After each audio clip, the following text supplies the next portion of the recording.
예, 반갑습니다. 예, 행복한 안식일입니다. 오늘 특별한 찬양 너무 감사하고요. 우리 옆에 있는 분들하고 좀 인사 나누겠습니다. 하늘에서 만날 사람 미리 만나 반갑습니다. 예, 하늘에서 만날 사람들이죠. 여러분 옆에 있는 분들이 하늘에서 만날 사람 미리 만나 반갑습니다. 예. 우리가 머지않은 장래에 새하늘과 새 땅에 서게 될 것입니다. 그때에는 영생의 모습으로 변화돼서 여러분 모두가 가장 멋있는 모습으로 하나님 앞에 아름다운 찬양을 부르게 될 것인데, 하늘 유리바닷가에서 부를 찬양 이 땅에 있을 때에 여러분들 많이 하시게 되기를 바랍니다. 그래서 하늘 유리바닷가에서 여러분들이 마음껏 구속의 노래, 또 어린 양과 모세의 노래를 부르면서 함께 하나님의 영광을 맛보는 그러한 자리에 이를 수 있도록, 하늘에서 만나야 될 사람 이곳에서 만나서 기쁘고, 여러분 매주 이렇게 하나님 앞에 예배하다가 결국은 하늘까지 다 갈 수 있도록 여러분들의 신앙 위에 하나님의 복이 함께 하기를 주의 이름으로 축원하겠습니다.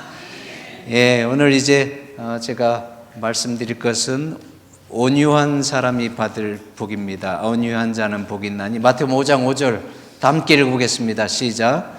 온유한 자는 복이 있나니 저희가 땅을 기업으로 받을 것이며, 온유한 사람은 행복하다. 그들은 땅을 차지할 것이다. 예, 유순한 사람들은 행복하다. 그들은 땅을 물려받을 것이다. 예수님께서 말씀하시기를 온유한 사람은 행복하다, 유순한 사람은 행복하다. 여러분, 유순한 사람은 어떠한 사람입니까? 착하고 좋은 사람이죠. 오늘 우리 몬트레이 교회에 있는 모든 분들이 온유한 사람은 행복하다고 했는데, 모두가 다 온유한 사람이 되어서 예수님이 주시는 축복을 마음껏 받아 누리시게 되기를 주 이름으로 축원하겠습니다. 예, 우선 온유라고 하는 말을 이 사전에 찾아보니까, 온유라고 하는 말은 온화하고 유순함, 따뜻하고 부드러움. 우리가 온화하고 따뜻하고 부드러운 사람, 그런 사람을 이제 온유한 사람이라고 하는데, 여러분 온유한 사람은 좋은 사람이잖아요. 근데 이제 한국적인 그 문화에서 온유한 사람이라고 하면 때때로 이러한 의미로도 쓰입니다. 그 사람은 조금 뭔가 모자란 사람, 조금 뭔가 능력이 부족한 사람, 그러니까 다른 사람들 앞에서 굽신굽신하고 유순하다, 그러한 표현도 있습니다. 자, 그러면 여러분, 힘이 좀 약하니까 굽신거리고 부드럽게 행동한다고 하는 이러한 표현이 세상적인 의미로 온유한 사람이다, 착한 사람이다, 이러한 표현을 하는데, 그러면 예수님께서 말씀하시는 온유한 사람은 어떠한 사람인가? 그러한 부분입니다. 온유라고 하는 말을 이 헬라어 원어를 찾아보니까 브라우스라고 하는 말을 쓰는데, 이 브라우스라고 하는 말은 보니까 이 사전적으로 세 가지를 관용적으로 쓰고 있습니다. 첫째는, 온유하다고 하는 말은 이제 환자가 열이 나가지고 고열일 때에 의사가 처방해 준 약을 먹고 그 열이 다스려지면 브라우스라고 표현합니다. 그러니까 열이 다스려질 때에 온유하다, 브라우스, 이렇게 표현합니다. 그 다음에 두 번째는, 뜨거운 태양볕 아래서 더워서 땀을 흘리고 있을 때 갑자기 시원한 바람이 불어오면 브라우스, 그 표현을 씁니다. 땀이 뻘뻘 나다가 시원한 바람이 불면서 기분이 좋아질 때에, 진정될 때에 온유하다, 이렇게 표현을 합니다. 그 다음에 가장 많이 사용된 용례는 보니까 사나운 짐승들을 훈련시킬 때에 이 브라우스라고 하는 말이 사용됐습니다. 이 야생에서 있던 말이나 또 이 짐승들을 훈련시킬 때에 주인이 시키는 대로 말을 잘 들으면 브라우스라고 합니다. 그러니까 주인의 말에 잘 따르면 온유하다, 이렇게 표현을 합니다. 그래서 이 세 가지 용례를 이렇게 살펴보면 어떠한 것이 잘 통제되고 잘 다스려질 때에 프라우스라고 하는 말을 쓰게 됩니다. 그래서 이 온유하다고 하는 말, 이 프라우스라고 하는 말을 이제 이 사람에게 적용해 보면 이렇게 좀 표현할 수가 있습니다. 온유한 사람이라고 하는 것은 힘이 없고 연약해서 부드럽고 착하게 행동하는 것이 아니라 힘이 있고 능력이 있는데 그 힘과 능력이 잘 통제되고 다스려져서 말과 행동을 통해서는 유순하고 매너 있고 착하게 부드러운 행동으로 나타나는 것을 의미합니다. 자, 그러면 여러분, 이 온유하다고 하는 것이 좋은 의미예요? 나쁜 의미예요? 아주 좋은 거예요. 세상적으로 힘이 없고 뭔가 부족해서 굽신거리고 예예하는 것이 아니라 정말 힘이 있고 능력이 있고 파워가 있지만 다른 사람들 앞에서 자기 자신을 아주 부드럽게 매너 있게 신사적으로 말과 행동을 통해서 드러나는 사람을 온유하다, 프라우스하다 이렇게 표현합니다. 그래서 이 온유한 사람은 과연 어떠한 사람인가? 구체적으로 제가 이제 세 가지를 말씀드리는데 오늘 뭐 시간 되는 대로 좀 하겠습니다. 우선 온유한 사람이라고 하는 것은 첫째로 자기 자신을 다스릴 수 있는 힘을 가진 사람을 온유한 사람이다라고 표현합니다. 여러분, 자기 자신을 다스릴 수 있는 사람, 힘이 있는 사람이에요? 힘이 없는 사람이에요? 자기 자신을 다스리는 것은 진정으로 힘이 있는 사람입니다. 슈퍼맨입니다. 자기를 다스리지 못하는 사람은 아주 약한 사람입니다. 특별히 성경에서 자기 자신을 다스릴 수 있는 힘의 대명사로 온유한 사람이라고 하면 누구를 얘기해요? 모세입니다. 모세. 한번 보세요. 민수기 12장 3절. 이 사람 모세는 온유함이 지면에 있는 모든 사람보다 승하더라. 이 얘기는 모세가 이 세상에 있는 사람들 가운데서 가장 온유한 사람 중에 한 분이다 이렇게 얘기하는 거예요. 한번 얘기해 보겠습니다. 여러분, 민수기 12장 1절부터 2절에 보면 모세가 구스 여자를 취하였더니 그 구스 여자를 취하였으므로 미리암과 아론이 모세를 비방하니라. 그들이 이르되 여호와께서 모세와만 말씀하셨느냐 우리와도 말씀하지 아니하셨느냐 하매 여호와께서 이 말을 들으셨더라. 여기 보면 모세가 구스 여자를 취하였더니 이 구스 여자라고 하는 말이 보니까 오늘날은 그 아프리카의 에티오피아와 아라비아 지역에 분포된 검은색 피부색을 가진 함족 계통을 의미한다. 모세가 구스 여자와 결혼했을 때에 그의 누나와 형인 미리암과 아론이 어떻게 하는 거예요? 그 동생 모세를 향해서 비방하고 욕을 하는 것입니다. 어떻게 하나님의 종이 저런 여인과 결혼할 수 있느냐? 근데 보니까 한 발 더 나아가서 지도력에 대해서 비방을 하는 겁니다. 하나님께서 세운 지도자는 모세밖에 없느냐? 하나님께서는 모세만 사랑하시냐? 우리도 모세와 함께 일하는 지도자가 아니냐? 그렇게 하면서 비방을 하는데 보니까 모세의 누나인 그 미디암과 형인 아론이 모세가 구스 여인과 결혼하는 것을 통해서 어떻게 저런 여자와 결혼할 수 있느냐 하면서 비방하지만 그 비방하는 이유는 하나에 불과하고 그 모세가 결혼한 그 여인에 대한 비방보다 더 중요한 비방은 뭐예요? 지도력에 대한 비방이에요. 그것은 하나의 구실에 불과했고 모세만 하나님께서 세운 지도자냐? 우리도 하나님께서 세운 지도자가 아니냐? 그런데 백성들 앞에서 그 삼형제 가운데서 가장 중심 지도력에 있는 사람은 누구예요? 가장 어린 막내 모세가 중심에 서갖고 오토리티를 가지고 파워를 가지고 백성들을 지도자하고 중심에 서 있을 때에 그 지도력에 대해서 누나와 형이 시기하고 질투하는 거예요. 하나님께서 모세만 지도자로 세웠냐? 우리도 지도자가 아니냐? 어떻게 모세만 혼자 저렇게 다 나대냐? 그럴 때 하나님께서 그 불평 불만을 들으시고 어떻게 하셨어요?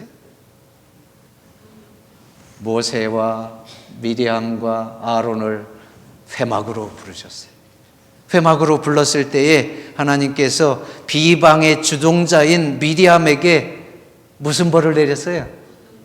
문둥병의 벌을 내렸었습니다. 이때에 아론이 그 모습을 보고 모세에게 와서 간청을 합니다. 아론이 이에 모세에게 이르되 슬프다 내 주여, 우리가 우매한 일을 하여 죄를 얻었으나 청컨대 그 허물을 우리에게 돌리지 마소서. 미디암에게 내린 문둥병을 보고 아론이 지금 번쩍 정신이 나가지고 모세에게 뭐라는 거예요? 잘못했다고 하는 거예요. 여러분, 이때에 여러분들이 모세라고 하면 어떻게 하겠어요? 형이 돼가지고, 누나가 돼가지고 비방하고 헐뜯고 공격해야 될 때는 언제고, 하나님께서 벌을 내리시니까 정신이 번쩍 들어가지고 잘못했다고 하면, 여러분, 인간적으로 그거 이쁘게 보여요? 믿게 보여요? 그래, 한번 너도 당해봐라. 나를 그렇게 공격해대고, 형제간에 말이에요. 그것도 동생도 아니고 형이, 누나가 나를 그렇게 막 비방하고 모함하고 공격해댈 때는 언제고, 말 한마디로 용서해달라고? 한번 좀 고생 좀 해봐. 이렇게 하기가 쉽잖아요. 근데 아론의 그 이야기에 대해서 모세는 어떻게 해요? 모세는 보니까 마음속에 뒤끝이 하나도 없던 것 같아. 그 얘기에 대해서 바로 모세가 여호와께 부르짖어 가로되 하나님이여 원컨대 그를 고쳐 주옵소서. 여러분, 그 마음속에 뭔가 뒤끝이 남아있고 같은 형제가지만 어떻게 그런 일로 나를 공격해대고 오히려 그것을 구실 삼아서 리더십에 대한 시기와 질투를 할 수 있냐고 하면 인간적으로 되게 서운할 수 있잖아요. 근데 하나님께서 그것에 대해서 징계하시는 장면에서 아론이 미안하다고 한마디 하고서 용서해달라고 하니까 모세는 그거에 대해서 즉시 어떻게 해주는 거예요? 오히려 그들을 위해서 기도하는 것을 보니까 이것은 형식적인 용서가 아니고 진정한 마음으로 그 허물을 덮어주고 용서하는 것을 우리는 알 수가 있습니다. 모세가 이렇게 그 형제들을 용서할 수 있었던 것은 무엇이 있었기 때문에 그래요? 자기를 다스릴 수 있는 힘이 있었기 때문에 그래요. 자기를 다스릴 수 있는 힘이 없다고 하면 그거 못해요. 그러니까 마음이 그만큼 큰 거야. 우리가 어른하고 아이하고 싸울 때 아유 아기니까 이쁘게 봐주잖아요. 어른이니까 크니까. 근데 같은 어른끼리 싸우면 양보해요, 안 해요? 같이 서로 힘이 비슷하니까 양보 안 하는 거예요. 이 모세는 인간 가운데서 가장 이 마음속에 힘이 컸던 거예요. 자기 자신을 다스릴 수 있는 힘이 넉넉하니까 웬만한 문제에 대해서 그냥 오케이, it's okay, no problem 다 받아줄 수 있는 거예요. 그러니까 자기 자신을 다스릴 수 있는 사람, 온유한 사람이었기 때문에 미디암과 아론을 진정으로 용서할 수 있는 힘이 있는 사람이었다. 저는 제 마음속으로 매우 부러워했었던 친구 목사가 있었습니다. 있었다고 하는 것은 지금 현재예요, 과거예요? 지금은 목사가 아니에요. 근데 그 친구는 제가 부러워하는 능력들을 다 가지고 있어요. 학교 다닐 때 신학과 학생들이 클래스룸에서 공부를 하고 있는데 갑자기 외국에서 어떤 선교사 왔는데, 미국인이 왔는데 뭐 원고를 준 것도 아니고 직접 거기서 그분이 이제 막 이야기를 하는데 그 친구가 옆에 나오더니 그걸 다 통역해 주는 거예요. 여러분, 한국에서 영어 그렇게 바로 통역해 주고 그냥 그 정도면 그 부러워요, 안 부러워요? 우리 학교 다닐 때 중학교, 고등학교, 대학교 계속 영어 배웠는데도 외국인만 보면 그냥 슬그머니 피하고 그냥 헬로우 한마디만 하고 그러는데, 이 친구는 갑자기 이렇게 친구들 앞에 나와갖고 영어로 그냥 막 한국말 옮겨주고 이렇게 하니까 너무 부럽더라고. 야, 쟤가 언제 저렇게 영어를 잘했냐? 그랬더니 자기 매형이 미군 부대 뭐 사람이고 뭐 그래갖고 자기는 영어를 어렸을 때부터 했대. 근데 또 나중에 보니까 이 2,000명 우리 대학생들 다 모인 그 강당에서 사중창을 하는데 세컨 테너를 하는데, 야, 사중창을 하는데 그냥 얼마나 부러워요. 노래도 잘해. 그리고 같이 목회 나와가지고 이제 야영회를 하잖아요. 그래서 청롱원인가 어디에서 야영회를 하는데 어린이들만 한 300~400명 모였는데 그 친구가 강사였어요. 우리 막 인턴 때.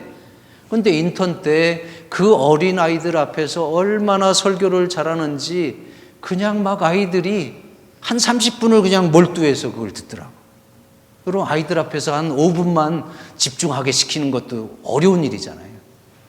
그런데 한 30분을 한 300명, 400명 되는 아이들을 가지고 막 이렇게 설교하고 하는데 얼마나 부러운지. 능력이 많습니까? 영어 잘하지, 노래 잘하지, 설교 잘하지. 야, 목사님으로서 제일 부러운 친구야. 근데 그 친구에게는 그러한 많은 눈에 보이는 달란트에 비해서 너무 큰 하나의 약점이 있어요. 그것은 자기 자신의 의견과 다른 의견을 이야기하면 벌써 얼굴이 뻘건해지면서 바로 그걸 감당을 못해. 막 부들부들 그래. 다혈질이야. 참을 줄을 몰라. 자기 컨트롤이 안 되는 거예요. 그러니까 온유하지 못하고 약한 사람이에요. 그래서 한 번은 그 친구가 전화 왔어요. 선철아 큰일 났다.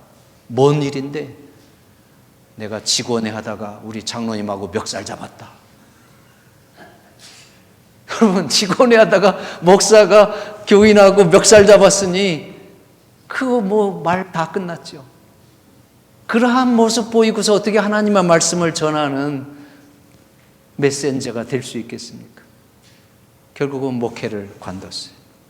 여러분, 하나님께 영광 돌릴 수 있는 수많은 달란트를 가지고 있었지만 결국은 자기 자신을 다스릴 수 있는 힘이 없는 사람, 아주 연약한 사람이었기 때문에 그는 하나님께 영광 돌리는 일에서 실패하고 이 목회적 사명도 실패하고, 얼마나 슬픈 일이에요. 근데 여러분, 이러한 일들이 목회하다 보면 교회에도 많이 있어요. 이제 그런 부분 좀 후에 얘기하고요. 잠언 16장 32절 다 함께 읽어보겠습니다. 노하기를 시작. 노하기를 더디하는 자는 용사보다 낫고 자기 마음을 다스리는 자는 성을 빼앗는 자보다 나으니라. 이게 온유한 사람이에요. 자기 자신을 다스릴 수 있는 사람은 용사보다 낫고 성을 빼앗는 자보다 낫다는 거예요. 양육 강식, 그러한 세대의 이러한 부분들 보면서 요 한 번 더 보겠습니다. 잠언 25장 28절 자기의 마음을 시작. 자기의 마음을 제어하지 아니하는 자는 성읍이 무너지고 성벽이 없는 사람 같으니라.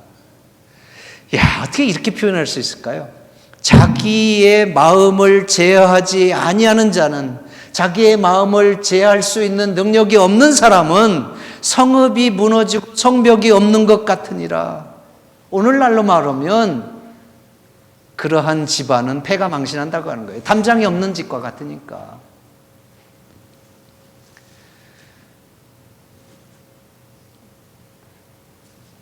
온유한 사람에 대한 부분 가운데서 뭐 여러 가지 부분들 말씀할 수 있는데, 존 칼빈은 이렇게 얘기했어요. 온유는 부드러운 태도로 살며 박해에 대하여 쉽게 노하지 않으며 원수를 보복하지 않으며 고통과 모함에 대해 길이 참는 것이다. 온유라고 하는 것에 대해서 매우 수준 높은 그러한 정의를 하고 있는데, 저는 이제 교회에서 온유하지 못한 순간, 자기 자신을 컨트롤하지 못하는 순간 때문에 하나님께 영광을 돌리지 못하는 일들을 많이 보게 됩니다.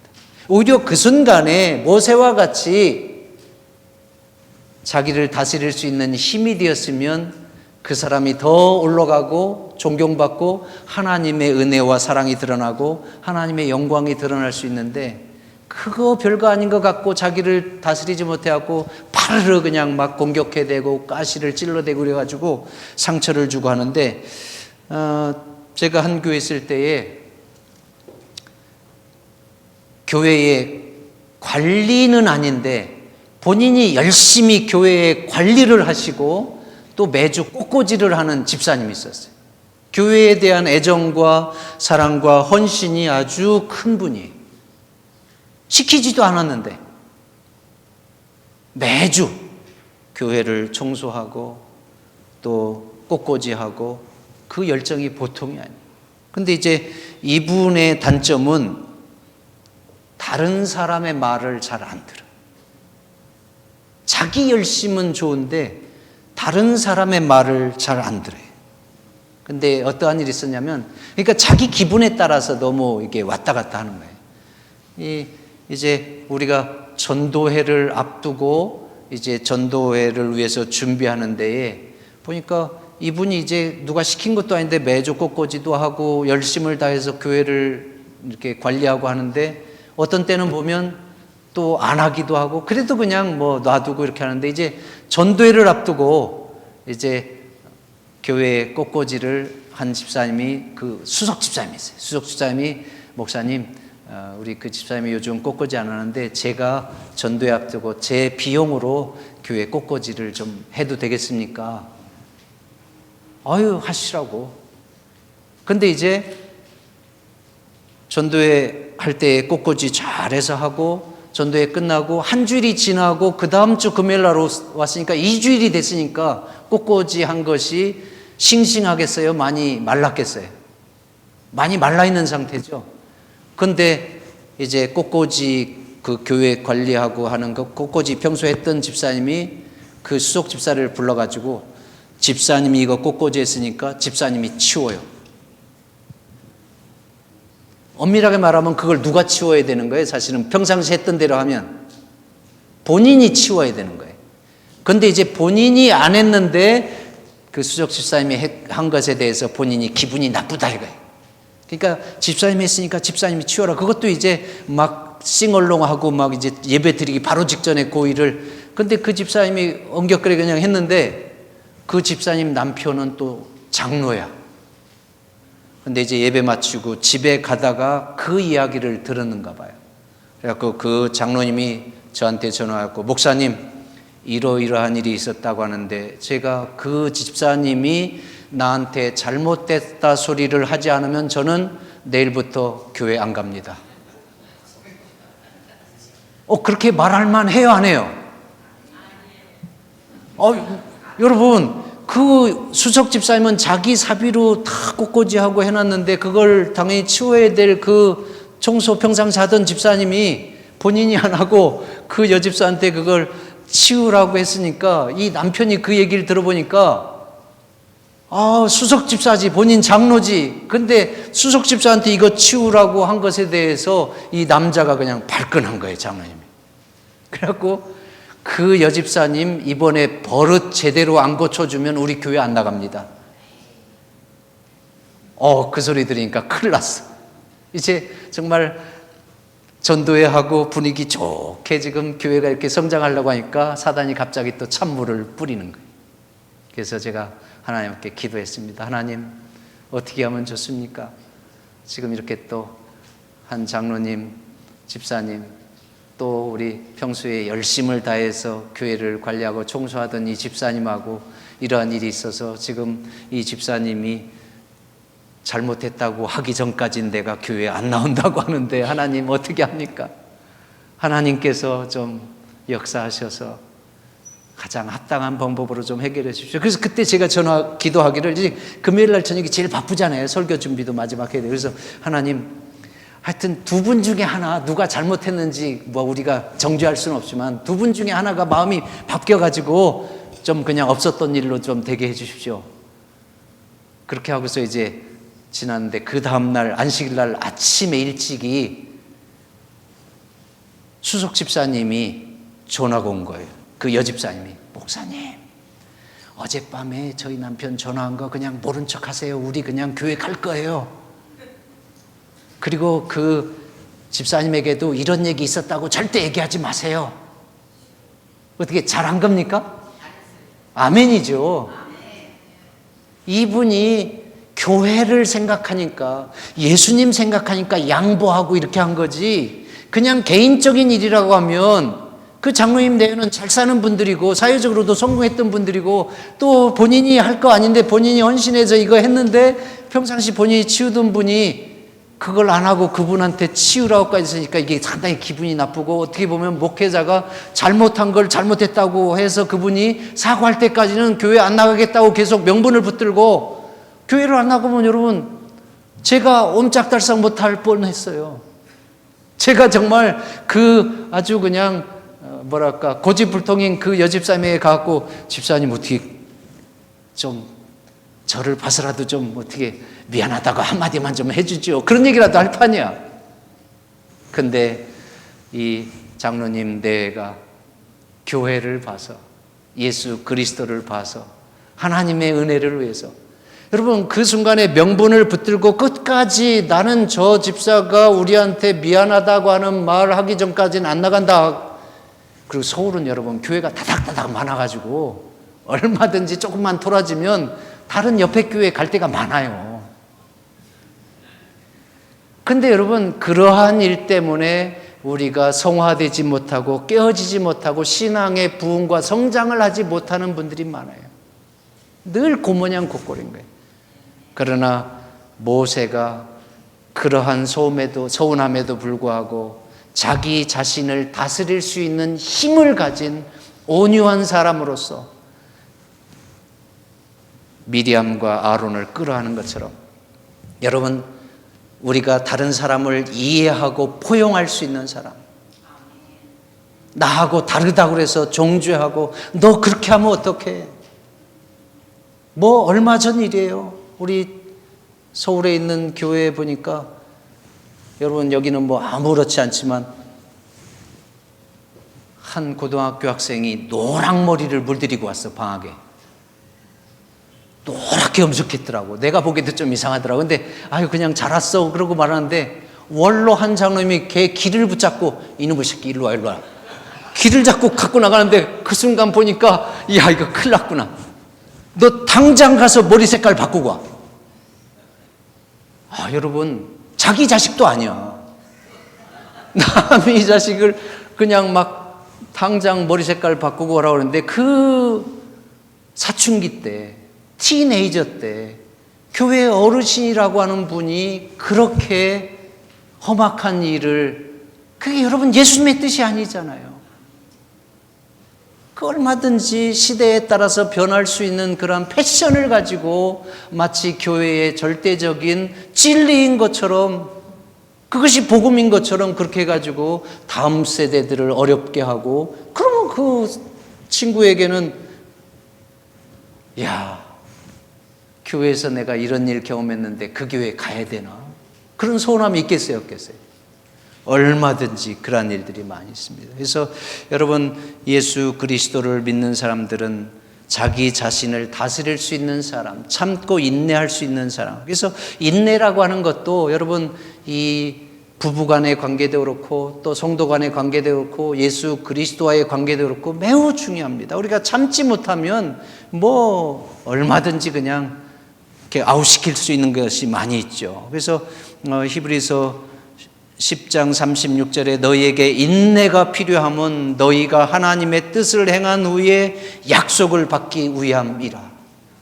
우리가 인내하지 못해서 관계가 깨어지고, 인내하지 못해서 하나님과의 관계도 깨어지고 백슬라이드가 되는 경우들이 많이 있는데, 여러분 하나님과의 관계가 깨지면 결국은 누가 손해예요? 하나님의 나라를 잃어버리는 거예요. 영생을 잃어버리는 거예요. 그 구속에 대한 소망과 재림에 대한 소망을 잃어버리니까 완전히 다 잃어버린 거잖아요.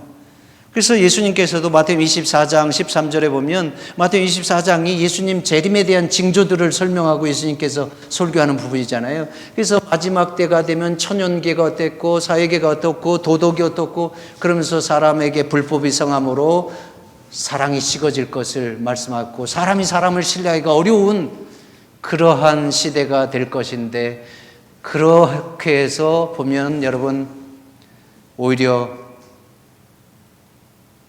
믿었다가 발등 찍히는 경우들이 있잖아요. 장로님인데 어떻게 나한테 사기칠 수가 있어?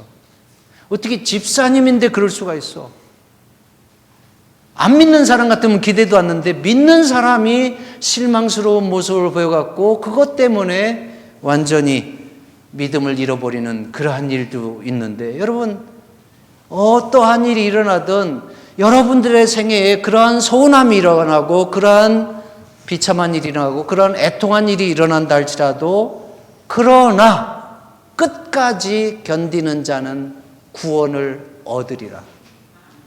여러분은 어떠한 여러분의 인생의 상황이 벌어진다 할지라도 그러한 상황에서 끝까지 놓지 말아야 될 것이 바로 예수 그리스도께 대한 믿음이라고 생각하시고, 예수 그리스도는 절대로 놓지 마시게 되기를 바랍니다. 이 땅에서 다른 건 다 잃어버려도 어쩔 수 없어요. 그러나 우리가 우리의 마음으로 그것을 위해서 살다가 그것을 위해서 죽는다 할지라도 후회하지 아니할 것은 바로 예수 그리스도밖에 없어요. 그래서 성도들의 인내가 여기 있나니 저희는 하나님의 계명과 예수 믿음을 지키는 자니라. 온유한 자는 복이 있나니 저희가 땅을 기업으로 받을 것이며, 이 땅이라고 하는 것은 여러분 새하늘과 새 땅을 이야기합니다. 그래서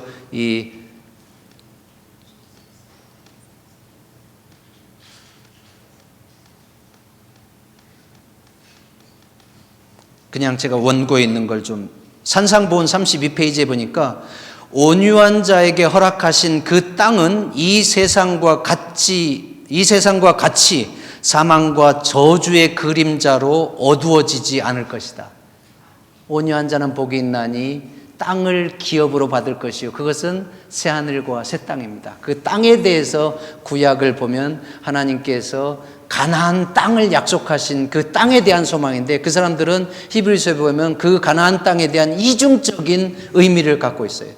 그래서 본향을 찾는 자로 이제 히브리서에 나오는데, 그들이 옛 고향을 그리웠으면 돌아갈 곳이 있었으면, 그러나 하늘 본향을 사모했기 때문에 끝까지 이 땅에서 외국인과 나그네로 살았는데, 그들에게 허락하신 약속의 땅 가나안은 그들의 하늘 본향을 또 사모하는 그런 이중적인 의미도 있습니다. 여러분 모두에게 온유한 자는 복이 있나니 땅을 기업으로 받을 것이며, 여러분 모두가 모세와 같이 자기 자신을 다스릴 수 있는 사람, 또 예수님과 같이 모든 것을 이해하고 포용할 수 있는 사람, 또 끝까지 참고 견딜 수 있는 그런 능력을 가진 사람, 그렇게 해서 여러분들을 통해서 하나님의 영광이 드러나고 많은 인생의 갈증과 또 진리를 찾기를 원하는 사람들이 하나님을 만나는 그러한 구속의 역사와 축복들이 일어나게 되기를 주의 이름으로 축원하면서 말씀을 드리겠습니다.